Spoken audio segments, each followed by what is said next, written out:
It's time to get inside the Giants huddle. Let's go, back to your hug. On Giants.com. Tempo. And the Giants mobile app. Go. Part of the Giants Podcast Network. Yeah. Welcome to the Giants huddle. I'm Paul Dottino. Today we'll hear from former Pro Bowl safety Antrel Rolle as the franchise unveils plans for its 10th anniversary celebration of the 2011 Super Bowl champions. The Super Bowl 46 Giants were built on leadership, chemistry, and discipline. Elements Rolle says he's glad to see current coach Joe Judge try to instill with today's squad. Without a doubt, I understand the value of having that first because you need guys. You need, more importantly, you need leaders. You know, the good players are going to come. You know, the good players have already been there. You know, maybe there's a couple pieces missing, and, you know, that's within every organization. But when you have a leader that can go out there and set the tone and have everyone else follow. A leader is no one if he's one man standing alone. And that's what everyone has to understand. It doesn't matter who that one person is. He's no one if he's standing alone. But if it's 52 men standing behind him, now he's that much more powerful. You know, he's extraordinary. He's that guy.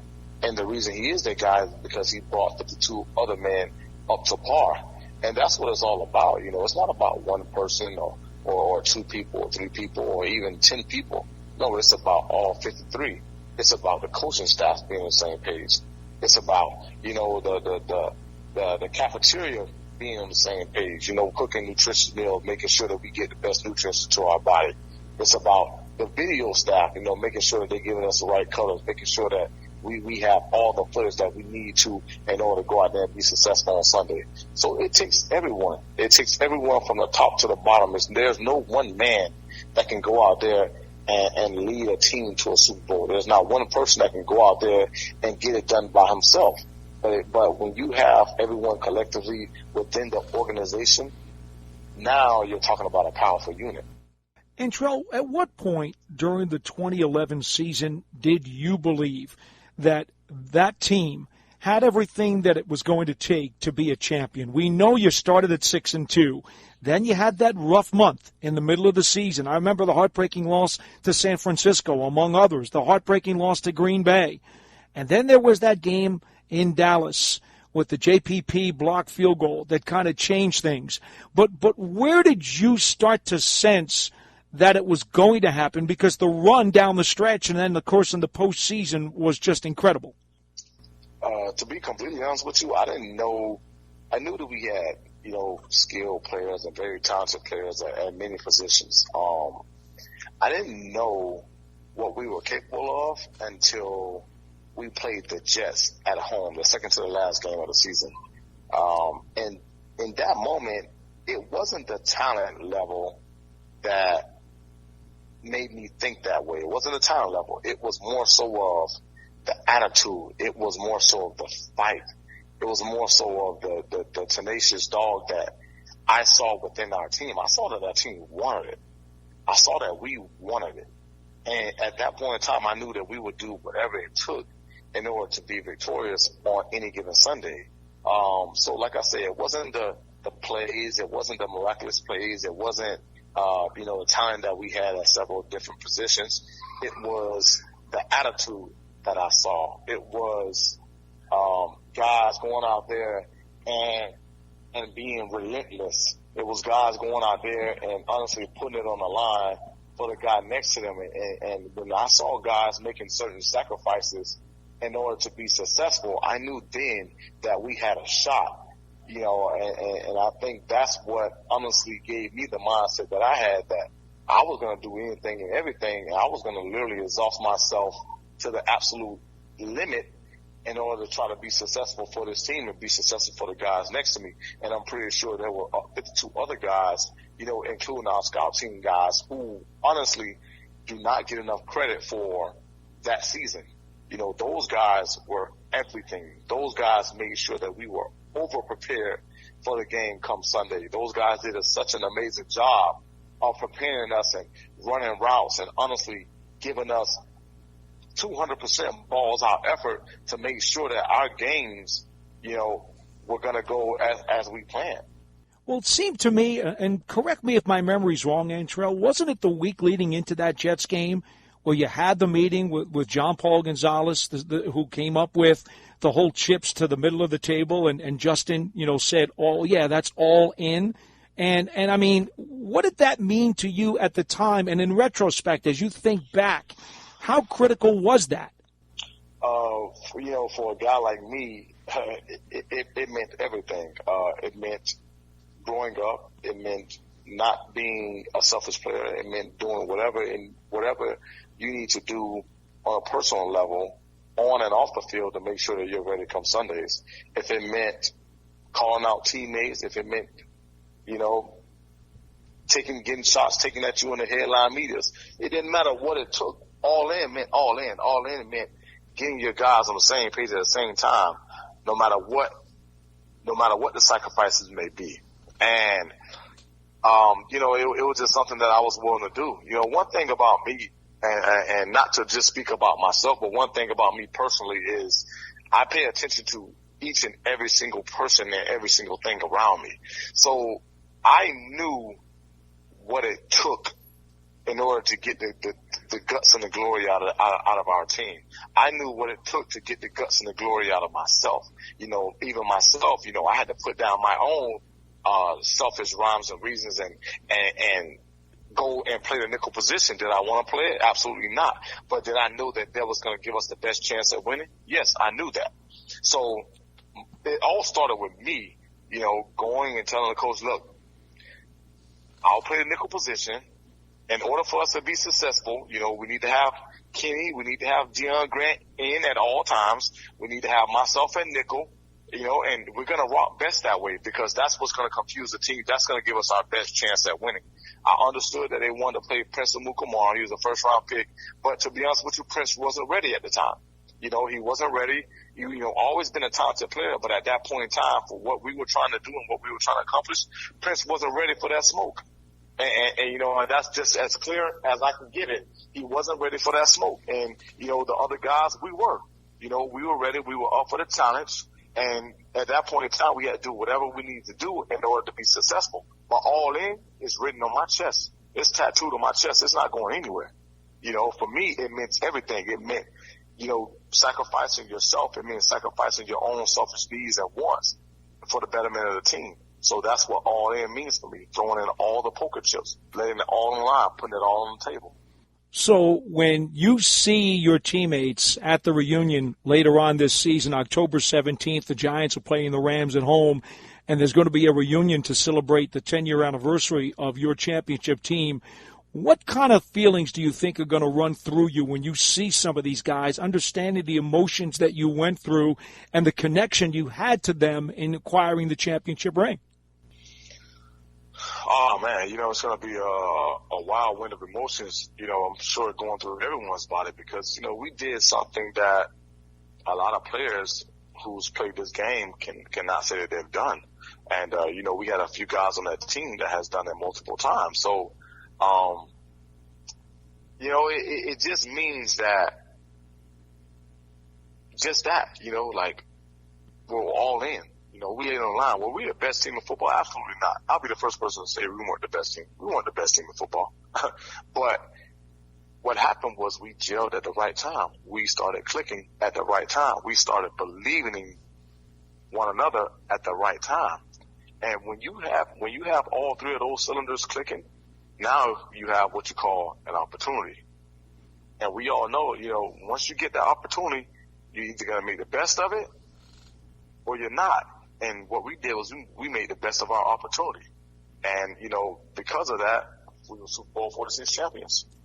It's funny, Antrel. A lot of people, they forget that it takes three phases of the game to win, not just offense and defense, but obviously special teams also. And then so much of the game is emotional and mental, not just physical. I mean, I look at all three aspects of that team, and I see the emotion of a Jacobs and of a Bradshaw and of a Cruz that could spark you guys offensively. And then I look at defensively, the spark that you guys could have. I mean, even a Chase Blackburn, who was not the most athletic guy in the world, picks off Tom Brady in the Super Bowl like 50 yards downfield. some of the things that you guys did that season, and let's not forget special teams. Holy crap, talk about clutch. Every single unit on your team had something special about it where guys just made plays. And I got to feel that allowed everybody else to feed off of each other. Well, I think you're exactly right. And when you say that, when you mention a guy like a Chase Blackburn, who might not have been the most popular guy, might not have been the most noticed guy, might not have been the most talented guy, but I'll tell you what, there's no way that we win Super Bowl 46 without Chase. There's no way.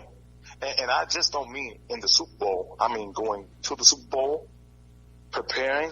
Chase was Chase and Michael Boley. Those are two of the guys that probably weren't mentioned the most, but two of the biggest keys to our success as a defensive unit, that making that run. Because those guys, they're in the middle. They're the head honchos. The front doesn't work without them. The secondary doesn't work without them. And not just their athletic ability alone, but when I tell you, like, we were all on the same page at the same time, I don't think I've ever been in sync with a linebacker as much as I was in sync with Michael Boley that year. It was phenomenal. We still talk about it to this day of how in sync we were because, we just looked at each other and we knew exactly what each other were thinking. And that's exactly what we needed because sometimes I'm not going to be able to hear him on the field. He's not going to be able to hear me. But if you're in sync and you know what your brother is thinking, that's all you need. Or when you have accountability of a Chase Blackburn that he's going to cover, the best tight end in football all the way up and down the field, whether he's hurt or not, that's a confidence that we have in Chase. We knew he can get the job done. He excelled. He exceeded our expectations. And when you find guys like that, that's when you know, okay, we're ready to ball, or we got something special. And both of those guys were key components to that defensive unit. When you mentioned earlier the Jets game, you guys beat the Jets, and Cruz had that 99-yard touchdown catch and run, which is still obviously a record. And then you just beat the living stuffing out of the Cowboys at home. How much momentum at that point did you think you had? Because going through the postseason, Antrel, you guys probably figured you were going to have to go to Green Bay and you might have to go to San Francisco. And I'm sure a lot of people thought you were going to wind up playing the Patriots too. To a lot of folks, that would have been a gauntlet. I just remember the momentum, though, that you guys had. I didn't think anything was going to stop you. Well, the way we looked at it, honestly, and the way we approached it is, we can care less who the opponent was. It was more so about us. It was more so about what we wanted to get done and how we needed to get it done as a unit. The person on the other end, to us, honestly, was irrelevant. Don't get me wrong. We knew that they were talented teams. We knew that they were dominant teams. We didn't put anything past them. But the fight wasn't in them. The fight was us. The fight was getting everyone off the sideline and getting everyone in practice. Not having guys lingering and nursing injuries when they can go out there and be with their brothers on the actual green, on that turf. That was the number one priority. Second of all, we just had to make sure that our mind was right. We had to make sure that we were doing everything on and off the field and holding each and every one of us accountable to one another. Then we worried about the game. We focused on the game plan, which our coaches did a phenomenal job each and every week with a game plan. Like, it was, we've always had pretty good game plans, whether we execute them or not. We had some really, really good coaches on both sides of the ball, but defensively, I can only speak about defense. We had game plans where we honestly knew plays were going to happen before it even happened. For example, San Francisco, when Vernon Davis beat me for a touchdown, I knew that play was going to happen 120%. That was just me having bad eyes looking into the backfield. So that was 100% on me and nothing to do with the coaching, because I knew that play was coming 10 times out of 10. It was just one of those things, where you have a lapse in your defensive coverage on my behalf, not on anyone else, but on my behalf. But I was overly prepared for that play. And once that play happened, I told Coach, listen, I got it. That's my bad. I'll fix it. And he never said a word to me. He just kept his game plan, and we were successful after that. But that was on me. We were overly prepared for each and every single game. Along with us having the chemistry, along with us having everyone healthy, we had a phenomenal game plan each and every single game. Well, in that first game, you hammered Atlanta at home. I mean, defensively, you didn't give up any points. But the Green Bay and the San Francisco games, I'm curious, Antrel, in retrospect, the fact that you lost to them with really close games earlier in the year, games that went right down to the wire, do you think that you guys benefited more from those regular season matchups against those teams and then were able to use that as part of the preparation or as part of the emotional edge to beat both of them in the playoffs? No, to be honest with you, I don't think playing them earlier in the season had anything to do with it. I think if anything, it just had us more prepared for the team that we were about to face, and knowing that they were, a pretty damn good unit. As far as playing them early in the year and giving us some sort of advantage, or I don't think so at all. I think that we were just in a different space, as a unit. We had a totally different mindset. We were determined. Like I tell you, it didn't matter who the opponents were. We were determined, and we were determined to win. We were determined not to only go to the Super Bowl, but to win the Super Bowl. Going there just wasn't enough for us. And I think that once we understood who we were as a team, and we understood that Chen was our leader, and we understood that everyone was going to ride behind him and give 1,000% effort, behind him, I think at that point in time, we weren't going to be stopped. I don't care who was in front of us. We weren't going to be stopped, and that was our determination. That was our only mindset, is going in, being focused. Our practices were crisp. Our practices were sharp, some of the fastest practices I've ever been a part of. But we did what we had to do, and we weren't going to be perfect. There were going to be some plays being made on the other end, of course, because we were playing phenomenal teams. But with all being said, we stood our ground. And we stood it well. One of the hardest games I've ever played in my 11-year professional career was in the championship game against San Francisco. Man, that was a hard and brutal and no guts, no glory game, due to the fact that they had a kicker that could honestly kick half of the field and make it. So as a defense, our only objective was, we can't let them get past the 50. We can't let them get past the 50. And that was our only objective. So, offensively, I mean, my gosh, I didn't think that Eli can take any more damage and punishment than he did that game. And I kept saying to myself, oh man, he's done. He's done. Like, he's not getting up. That's too much. And every single time that dude with the number 10 on the back of his jersey would get up, he would fix his shoulder pads, he would fix his jersey, and he would come out that thing slinging. And that's when I honestly became an Eli Manning fan. I always loved this game. I always appreciated him as a teammate. But that game made me a fan, to the point where I could look up at him and I could honestly glow, because I knew that he had that dog in him. I knew that he was relentless. I knew that he was willing to withstand and do anything and stand in that paint in order for us to be victorious. And when you have a guy like that on your side, how can you not go out there and give him your all? How can you not go out there and exhaust yourself? And I think that's what it was all about, just riding for the guy next to you. I love that you just said that, Antrel, because that 20-17 overtime win in San Francisco is going to be in everybody's memory banks forever, because it truly was a steel cage match.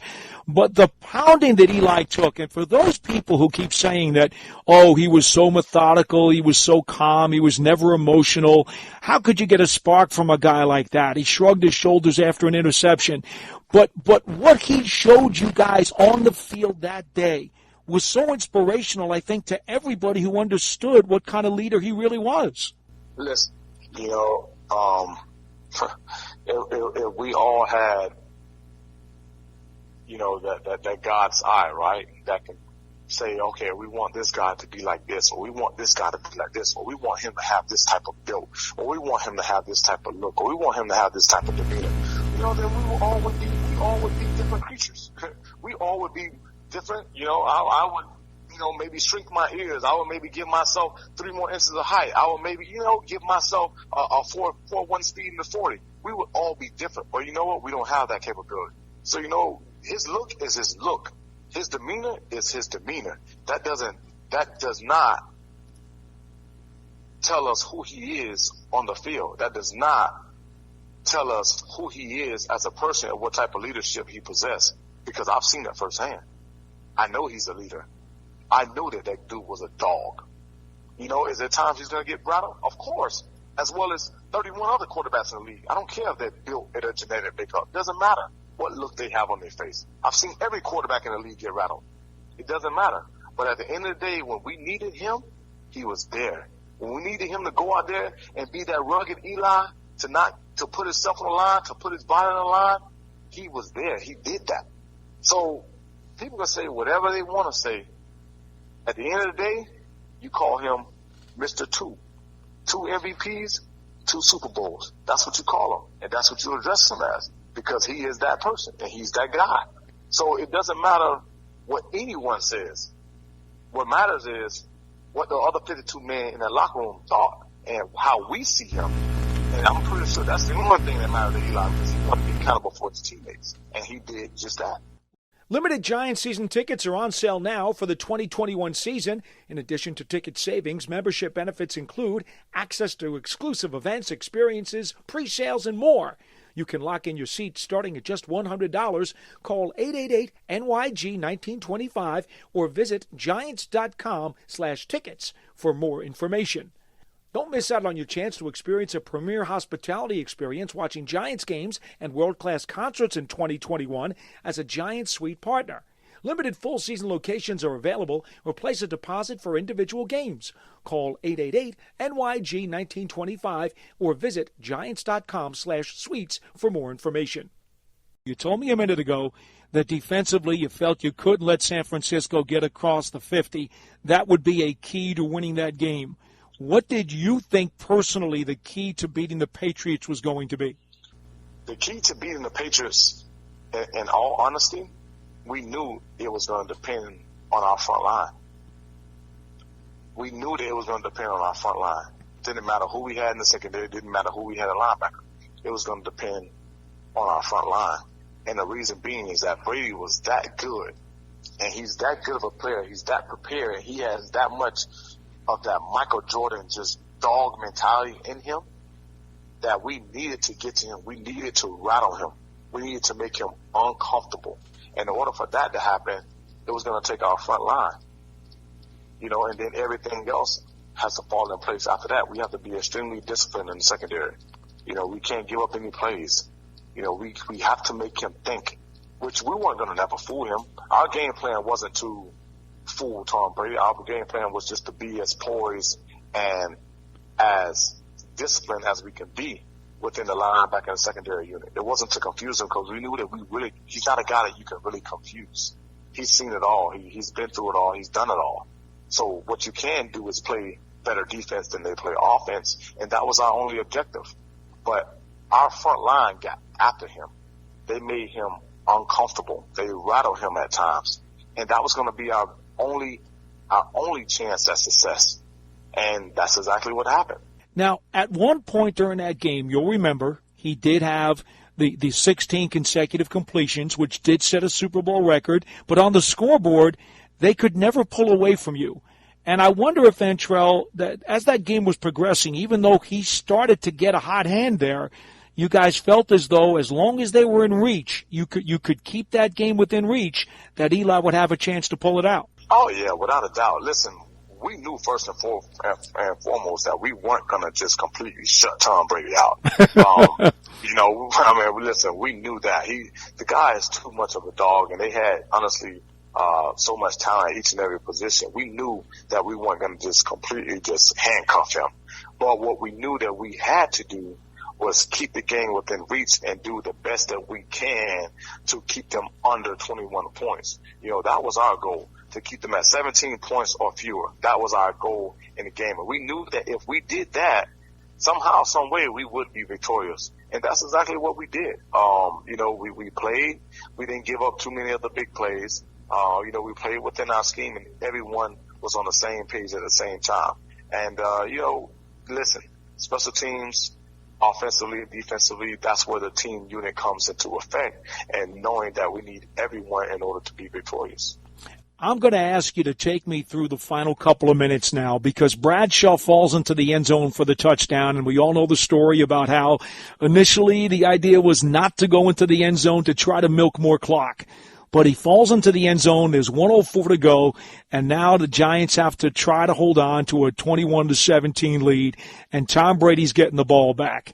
Antrel, he did convert a 4th down during that series, but I'd love to ask you if you could recall what was going through your mind from the point Bradshaw fell into the end zone to give you the lead. Well, to be honest with you, the only thing that was going through my mind was just, get my nerves under control, because I was extremely nervous, to the point where it felt like I couldn't stand up.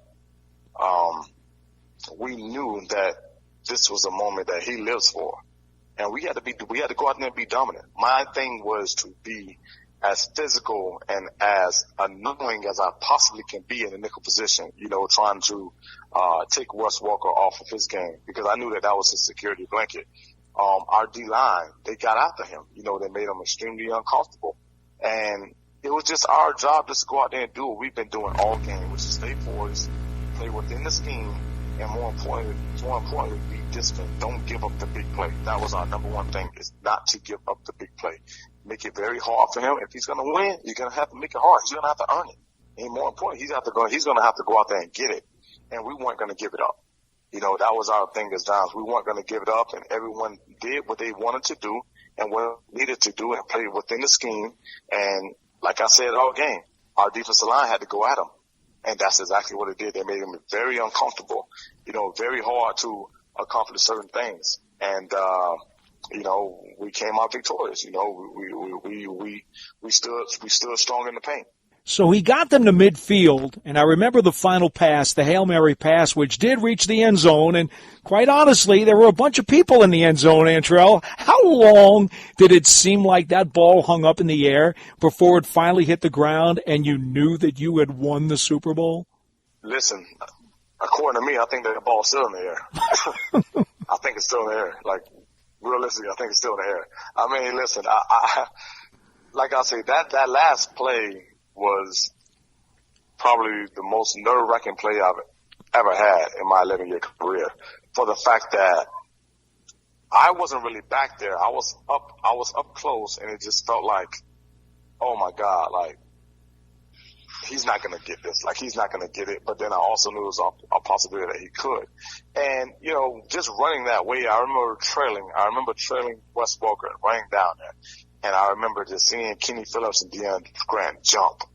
And I just remember seeing them hit that ball. And I also remember seeing Gronk come to the left side of me and the ball going that way. And I'm like, oh my goodness.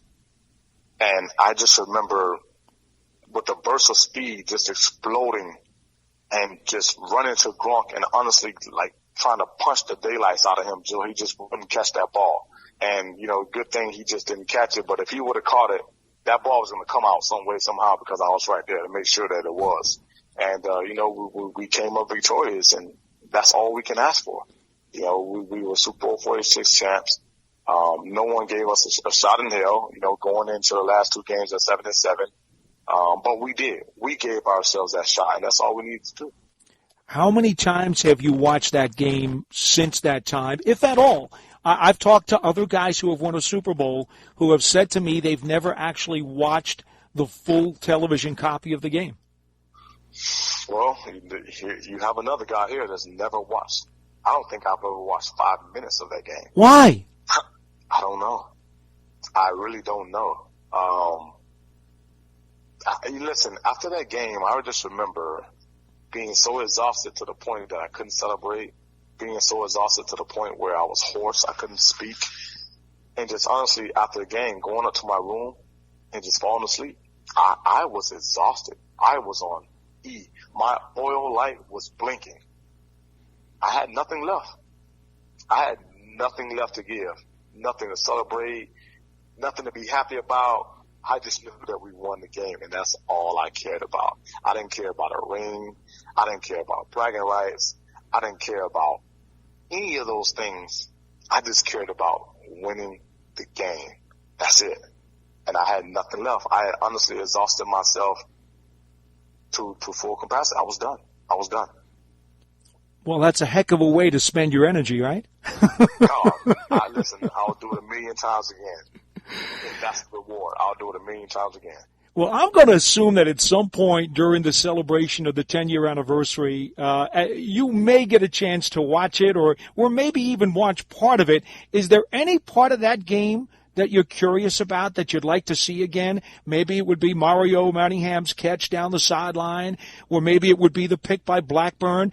I would love to see Mario's catch again. I think I might have seen that play a couple times, just because you're showing it for highlights and so forth and so on. But that was a play where, honestly, offensively and defensively, both plays were absolutely perfect. The throw by Eli couldn't have been any better. The concentration and the footwork from Mario Manningham, it couldn't have been better. The catch couldn't have been a better catch. The defensive play from the safety, the way he broke on the ball, it couldn't have been a better break. That was just great offense beating great defense, and that's all it was.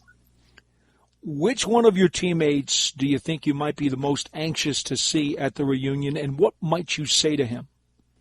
One would be Justin Tuck, because I knew he was hurting. You know, I knew he had some serious injuries. I knew he was hurting. And him and I had a conversation going into this run, and he knew that I needed him out there with me. You know, I couldn't do it alone. I couldn't lead the defense alone. I needed him with me. And he understood where I was coming from. And I think the mix of both Tuck and myself makes a great, you know, captain unit. Because, you know, I'm a little on the wild side. I'm a little edgy. You know, I'm a little edgy. So sometimes I need somebody to reel me back in from time to time. And he was that person. You know, he was that person to reel me back in from time to time. You know, Tuck was a little bit country. I was a little bit rock and roll. You know, that's just an expression. But I needed him. You know, I needed that dog on the field with me. I needed that present. I needed that leadership present with me. And he was that person. Like, if he wasn't there, I mean, there's no doubt, man, that defense isn't the same. You know, but I knew he was hurt. But he also knew that I needed him there with me. I needed him to ride with me. It wasn't going to be done without him. So, you know, we got that understanding. And then, you know, just, you know, probably on the offense side of the ball, Eli, you know, just to tell him thank you. You know, thank you for him being him. You know, thank you for being that relentless, gutless guy that we needed going down to San Fran. Because I'll tell you one thing, and I said this in the interview recently that I did. You give me 31 other quarterbacks, and I think that's a different game. You give me 31 other quarterbacks, and I think we lose that game. I think for some reason that Eli is the only person that would have came out of that game and led us to victory. I could be biased in saying that, but that's what I truly and that's what I honestly believe, that Eli is the only person that would have gutted that game out. Our thanks to Antrel Rolle for his memories of the 2011 Super Bowl champion Giants. You can find the show and our entire podcast network on podcast platforms everywhere and at giants.com/podcasts. Until next time, I'm Paul Dottino. So long, everybody.